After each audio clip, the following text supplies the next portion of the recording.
उपाय है। इन संतों के पास में, ब्राह्मणों के पास में युक्तियां बहुत होती हैं, युक्तियां। उन्होंने युक्ति अपनाई महाराज जी, और युक्ति अपनाई, युक्ति अपना करके व्रत ब्राह्मण है वहां से निकल गए।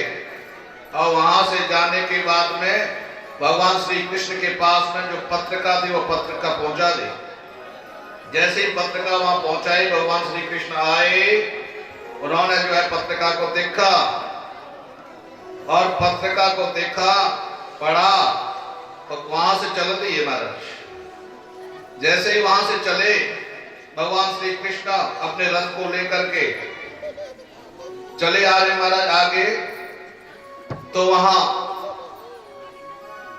नगर से बाहर मंदिर है, मंदिर पर जाकर के अपने रथ को रोक दिया एक साइड में, मंदिर के पास रथ को रोक दिया।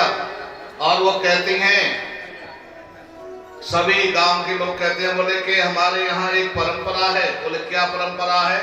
बोले हमारे यहाँ शादी से पहले बेटी देवी पूजन के लिए जाया करती है, देवी पूजन के लिए। बोले से देवी पूजन के लिए भेजो। शिशुपाल कहता है, देवी बहना एक बात बताओ। बोले क्या? इस परंपरा को अब की बार यही रहने दो। बोले क्यों? अगर कृष्ण आ गया ना तो रुक्मणी को ले जाएगा।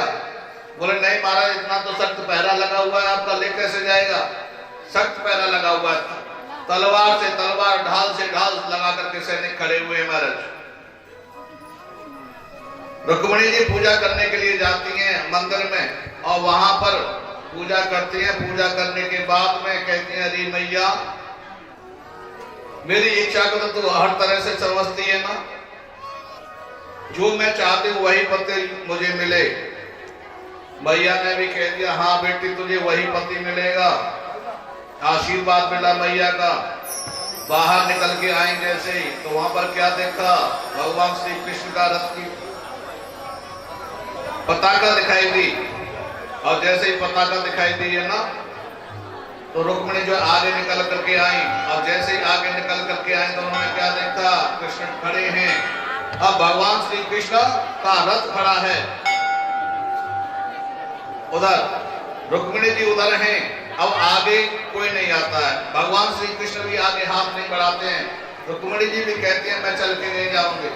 कृष्ण कहते हैं, अगर मैं आगे बढ़ के गया तो जब सभी ये कहेंगे कि कृष्ण भगा करके ले गया। रुक्मिणी जी कहती है, मैं आगे चल के जाऊंगी ना तो मेरे ऊपर आरोप लगेगा। दोनों चुपचाप खड़े रहे इसी प्रकार से। उस समय पर रुक्मिणी जी ने विमुख जन मोहिका जो माया है ना, उसका प्रहार कर दिया। सभी चित्रलिखी से खड़े रह गए, किसी को कोई नजर नहीं आता, चुपचाप शांत खड़े हैं।